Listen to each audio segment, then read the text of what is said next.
समझो इस बात को। बैठो, क्या नाम है? ब्रजेश कुमार। बैठो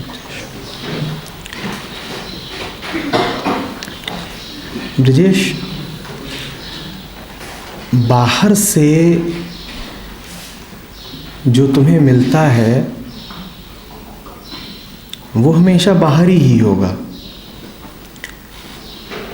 याद रखना, बाहर से अगर मिलता है तो किसी को मिलता होगा। बाहर से अगर मिलता है तो किसी को मिलता होगा। जिसको मिलता है वो बाहरी नहीं हो सकता। तुम खुद बाहरी नहीं हो सकते। तुम खुद बाहरी नहीं हो सकते। इस कारण बाहर से जो भी मिलेगा उसका महत्व तो हमेशा तुमसे कम है। बाहर से सब कुछ आ सकता है तुम्हारे पास, पर तुम खुद बाहर से थोड़ी आओगे अपने पास। बिल्कुल तार्किक बात कर रहा हूं, समझना। बाहर से बहुत सारी चीजें आएंगी तुम्हारे पास, ठीक है, पर क्या तुम ये भी कहोगे कि मैं खुद आया हूं बाहर से अपने पास? बाहर से जो भी कुछ आ रहा है यदि तुम्हारे पास आ रहा है तो तुम स्वयं तो बाहर से नहीं आ रहे ना। तो एक बात पक्की है कि बाहर से जो भी आ रहा है वो हम नहीं है, और इस कारण बाहर से आने वाली चीज़ों का महत्व तो हमसे ज़्यादा नहीं है। जो भी कुछ बाहर है वो महत्वपूर्ण हो सकता है, पर उसकी तुलना में हम कहीं ज़्यादा महत्वपूर्ण हैं। हम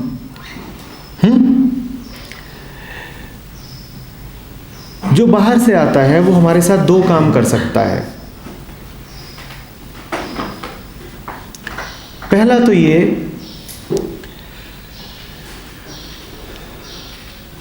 कि शरीर है, इसको चलाने में मदद करे, ठीक है। जीवन है, उसमें कुछ ज्ञान की ज़रूरत है तो वो ज्ञान हमें बाहर से मिल रहा है, और ये सब अच्छा है। बाहर से जो कुछ भी हमें मिल रहा है अगर उसकी इतनी ही उपयोगिता हम रखें कि उससे जीवन यापन होता है, उससे शरीर चलता है, तो बहुत अच्छा है। बाहर जो कुछ है अगर उससे हम ये संबंध भी रखें कि प्रेम का संबंध है तो भी बहुत अच्छा है। लेकिन अगर जो बाहरी है वो हम पर हावी ही हो जाए, पूरा का पूरा हमको ढक ले, घेर ले, जैसा कि एक झुंड में होता है, तो ये जो बाहरी है अब ये तुमसे भी ज़्यादा महत्वपूर्ण हो गया।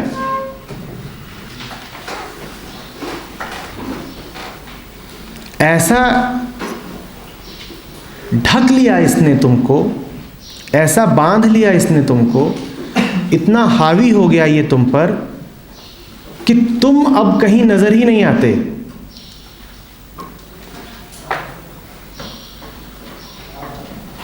जैसे गुड़ का एक छोटा सा ढेला हो और उस पर चारों तरफ क्या लिपटी हुई हो? मक्खियां। गुड़ कहीं चला नहीं गया, उसकी मिठास भी कहीं चली नहीं गई, पर अब वो घिर गया है चारों तरफ। किससे? मक्खियों से। और मक्खियों का और गुड़ का कोई प्रेम का संबंध नहीं है। मक्खियों का और गुड़ का कोई प्रेम का संबंध नहीं है।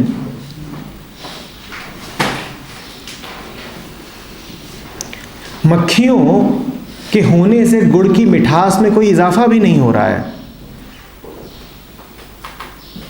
पर गुड़ घिर गया है मक्खियों से। वो स्थिति नहीं आनी चाहिए। हम सब वयस्क लोग हैं, हम सबको ये समझना होगा कि दुनिया से हमें संबंध कैसा रखना है। तुम्हारा जो सवाल है ना, वो मूलतः सवाल यही है। जब तुम अकेलेपन की बात करते हो तो तुम पूछ यही रहे हो कि जो पूरी दुनिया है इससे हमारा संबंध कैसा हो। और मैं तुमसे कह रहा हूँ कि दो प्रकार का यदि संबंध है तो ठीक है। यदि ये संबंध दुनिया से कि दुनिया से ही शरीर चलता है तो बात ठीक है।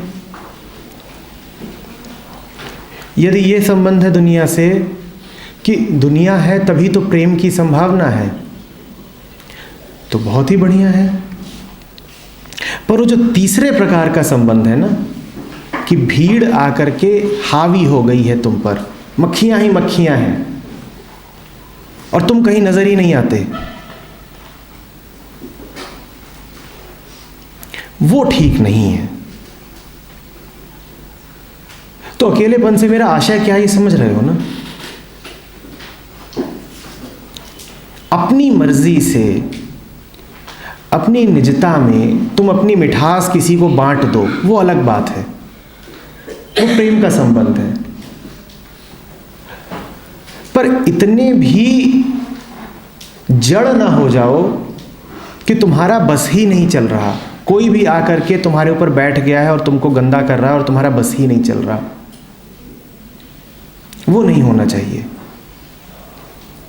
स्वेच्छा से तुम अपने आप को बांटते फिरो, बहुत अच्छी बात है।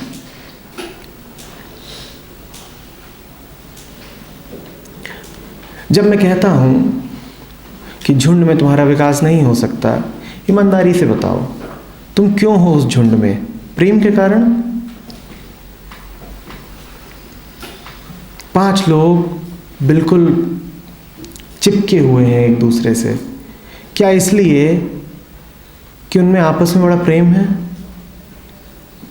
ऐसा तो नहीं है, बिल्कुल भी नहीं है। अगर ऐसा होता तो कोई दिक्कत नहीं थी, बिल्कुल कोई दिक्कत नहीं थी।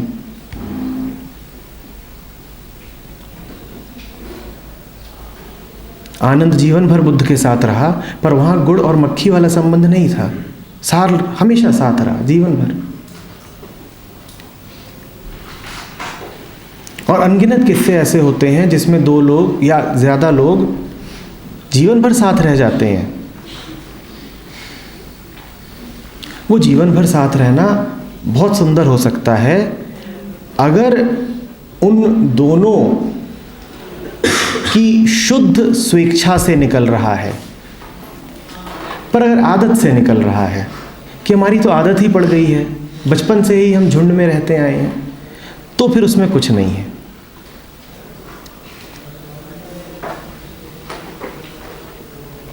क्योंकि आदतों पे चलते रह करके सिर्फ आदत ही बची रहती है। जब मैं कहता हूं कि झुंड में विकास नहीं हो सकता, तो विकास का अर्थ समझते हो? आदत का हटना ही विकास है, और कुछ नहीं होता विकास। यूं समझ लो कि विकारों का हटना ही विकास है।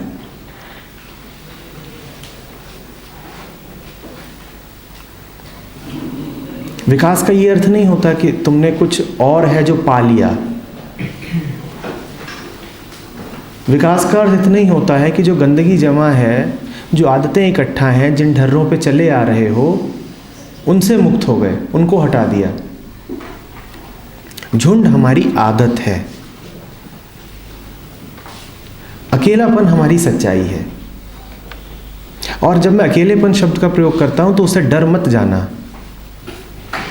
अकेलेपन का अर्थ सूनापन नहीं है, अकेलेपन का अर्थ बंजर हो जाना नहीं है, अकेलापन नीरवता नहीं है। अकेलेपन का अर्थ है जगा हुआ होना। और जो आदमी जगा हुआ होता है, सिर्फ वही दूसरों से भी उचित प्रकार से संबंधित हो सकता है। झुंड में थोड़े ही संबंध होते हैं। झुंड का आपस में क्या संबंध है? कुछ भी नहीं। जो व्यक्ति अकेला होना जानता है, वही दूसरों के साथ भी होना जानेगा। पर दूसरों के साथ होने में और दूसरों से बंधे होने में अंतर है। इस बात को समझ रहे हो ना? दूसरों के साथ होने में और दूसरों से बंधे होने में जमीन आसमान का अंतर है। साथ होना सीखो।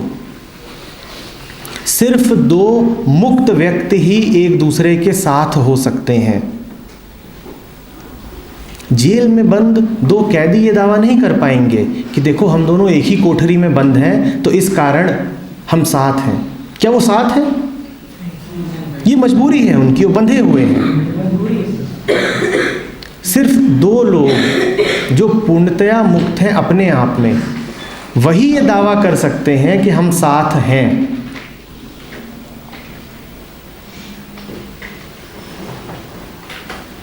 ये विशुद्ध हमारी निजता है कि हम साथ हैं। हम चाहें तो अलग भी अभी हो सकते हैं, पर हमें साथ ही होना है।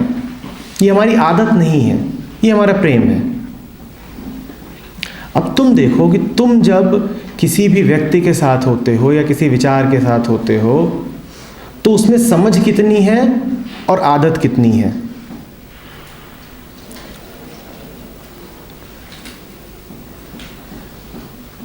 जैसे हमें और प्रकार के नशे लगते हैं ना, लत लगती है।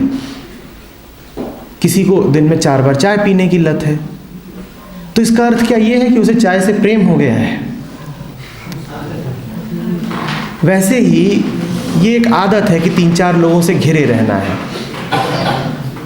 लत लग गई है। मैं इस लत से मुक्त होने की बात कर रहा हूं।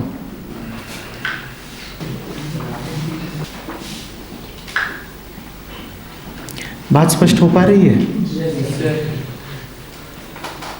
अकेलेपन से घबराने की ज़रूरत नहीं है। अकेलेपन का ये अर्थ नहीं है कि सब मुझे छोड़ छाड़ के चले गए, मैं तन्हा हो गया और रो रहे हो पकड़ के माथा कि अब जीवन में कुछ बचा नहीं। अकेलेपन का अर्थ है मैं हूं,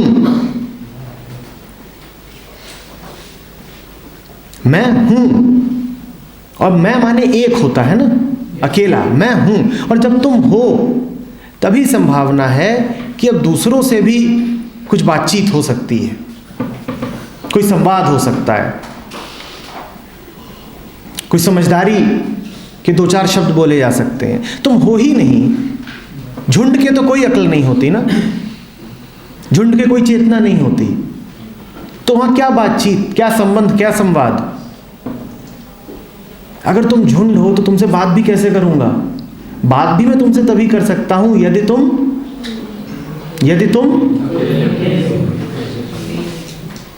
झुंड की तो कोई चेतना नहीं होती।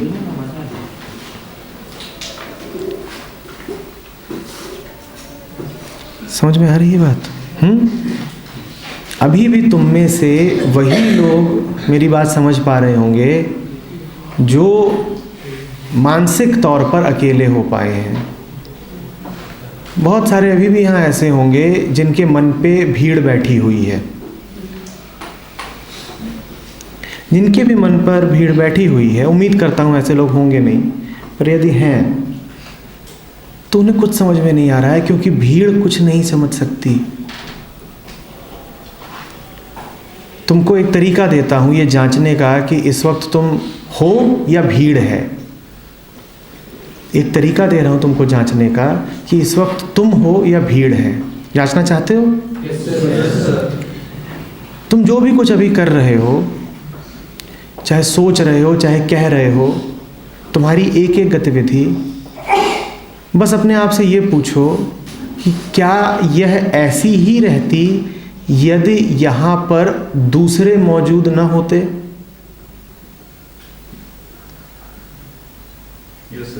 अगर वो बिल्कुल वैसी ही रहती यदि यह यस्सर तुम भीड़ की गैर मौजूदगी में भी बिल्कुल इसी प्रकार बोलते, तब तो समझना कि तुम हो, अन्यथा भीड़ भर है।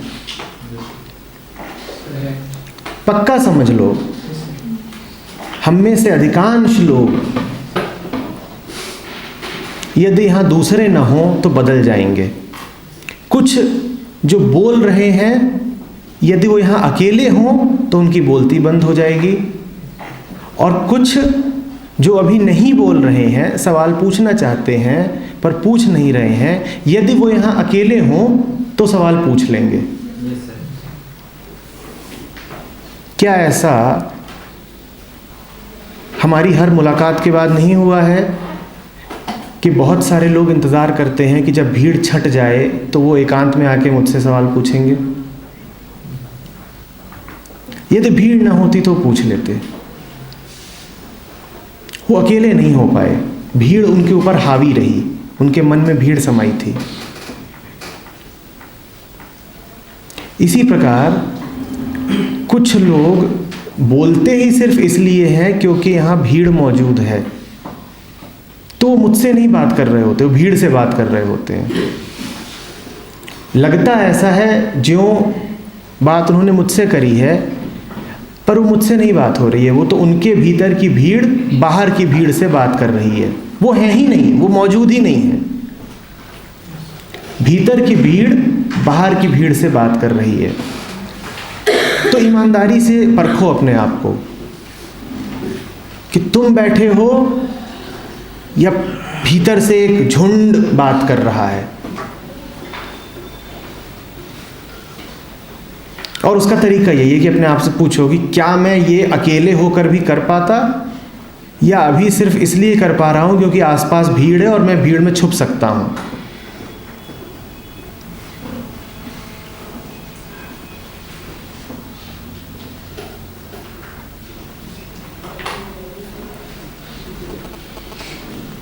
जो ध्यान में है वो निश्चित रूप से भीड़ में नहीं है, क्योंकि ध्यान भीड़ का नहीं होता, अपना होता है।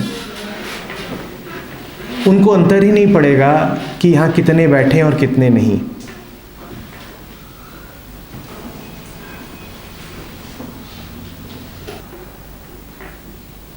यदि वहाँ कोई ना होता तो किसकी ओर यूं देखते तुम, जो भी मुड़ मुड़ के देख रहे हो? दिक्कत यह है कि तुम तो देख भी नहीं रहे, भीड़ देख रही है भीड़ को, तुम तो व्यर्थ ही बैठे हो। यदि वो कुर्सियां खाली होती तो यूं सर घुमा घुमा के तुम किसको निहारते? वास्तव में वो कुर्सियां खाली होती तो तुम ये बात मुझसे यूं ही बोलते? हिम्मत नहीं पड़ती। अभी ये कमरा खाली हो जाए बेटा, हिम्मत नहीं पड़ेगी। ईमानदारी से अपने आप को देखो, अपने से ही छल मत करो। नहीं नहीं नहीं, ये हंसी ही नहीं आएगी अगर यहाँ दूसरे लोग ना हो। अभी जो तुम कर रहे हो ये सिर्फ एक सार्वजनिक प्रदर्शन है, दूसरों के समक्ष अपना अहंकार कायम रखने की कोशिश। अपनी छवि न खराब हो जाए इस कारण तुम ये बातें कर रहे हो, इधर उधर देख रहे हो और झूठे मुस्कुराहट दे रहे हो।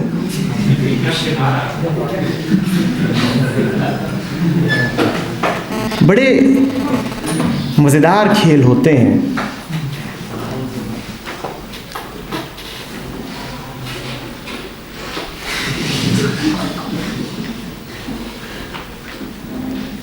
और ये बड़ी खौफनाक बात है कि हम जिसको बोलते हैं कि हम कर रहे हैं वो पूरा का पूरा एक भीड़ का कृत्य होता है। कितने दबे हुए हो, कितना ज़्यादा मानसिक तौर पे उत्पीड़ित हो।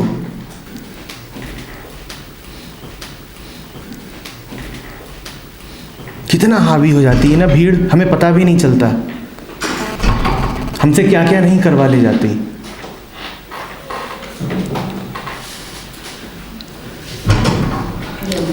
बहुत सारे रियलिटी शोज देखना, उसमें 2 मिनट की प्रसिद्धि के लिए कि भीड़ से तालियां मिल जाएं, लोग आ करके अपना बिल्कुल बेवकूफ़ बनवा के चले जाते हैं, सिर्फ इसलिए ताकि भीड़ से थोड़ी मान्यता मिल जाए, भीड़ का अनुमोदन मिल जाए। उसके लिए वो कुछ भी करने को तैयार है।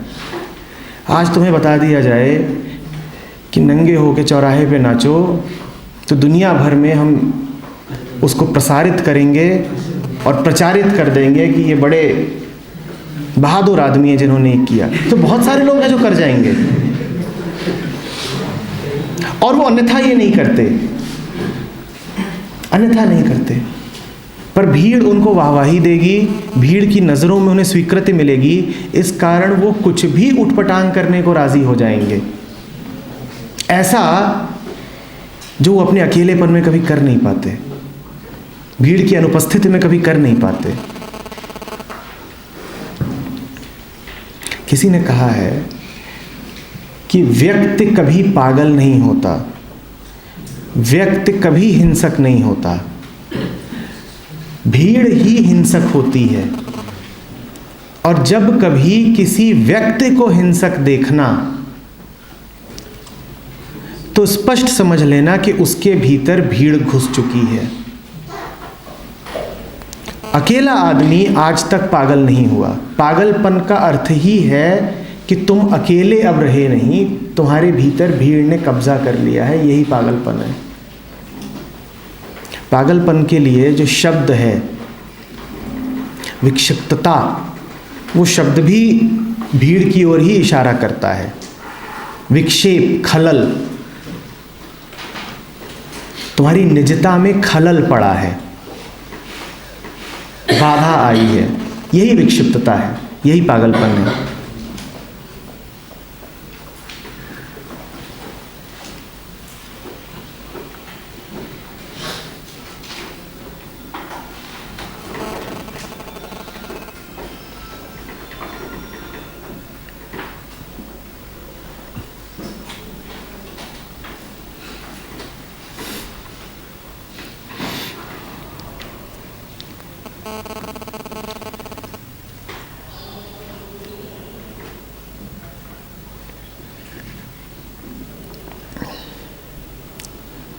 अब उसमें गड़बड़ ये हो जाती है कि इतनी आदत लग गई है बीमार रहने की, घिरे घिरे रहने की, कि जब अकेलापन मिलता है तो बड़ा असहज सा लगता है कि अरे ये कैसा कैसा सा हो रहा है। जैसे एक आदमी हमेशा बैसाखियों पे चलता रहा हो, कभी लगी होगी चोट, कभी दी गई होगी बैसाखी, कभी थी ज़रूरत, और फिर बैसाखियाँ हटा दो तो उसको बड़ा अजीब सा लगे।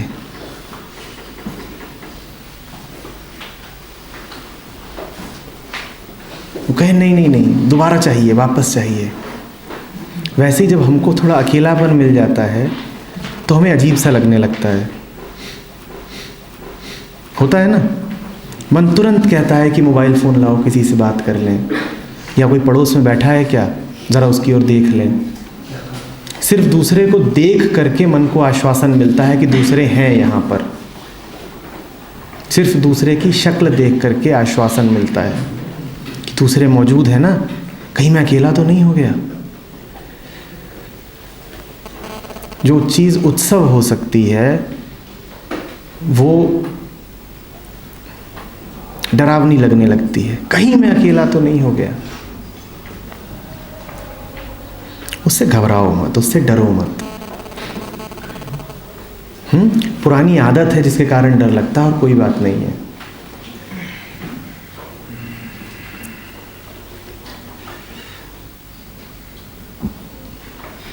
अभी मैं एक छोटा सा प्रयोग करूं तो तुम्हें बड़ी बात साफ देखने को मिलेगी। पहले भी कई बार किया है, नतीजे हमेशा वही आते हैं। फिर से करके भी देख सकते हैं। जैसे बैठे हो ना, अगर एक एक कुर्सी छोड़ के बैठो तो तुम्हारा व्यवहार बदल जाएगा, और यही और सट के बैठो तो व्यवहार एकदम ही बदल जाएगा। अभी एक कॉन्फ़िगरेशन में बैठे हुए हो, मैं कह दूं कि दो लोगों के बीच में एक कुर्सी खाली होनी चाहिए, एक एक कुर्सी छोड़ के बैठो, तो तुम पाओगे कि माहौल बदल गया, बिल्कुल बदल गया।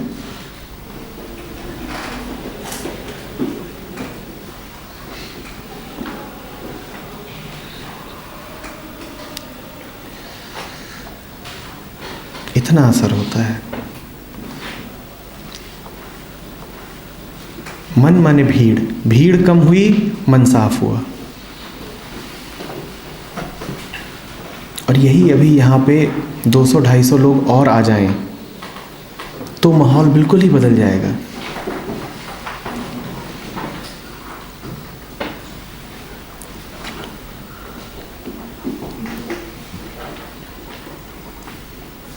इतना खतरनाक मामला है।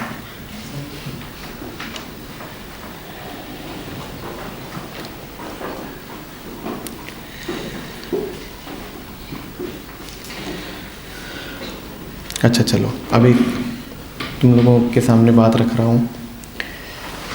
अगला सवाल लेने से पहले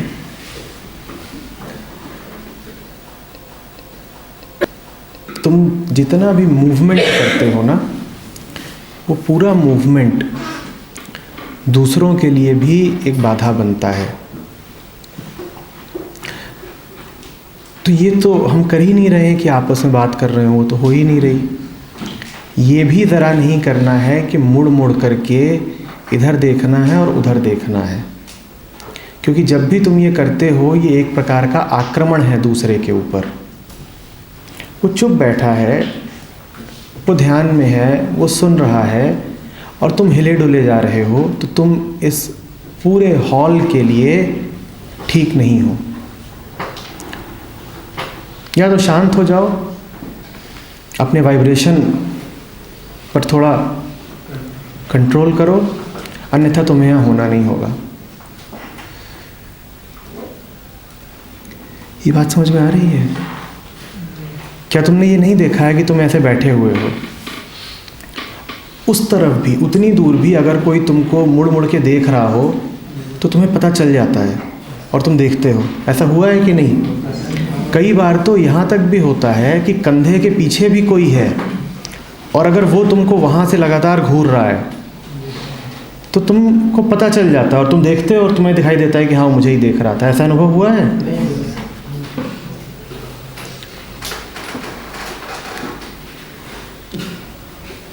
ये आक्रमण मत करो।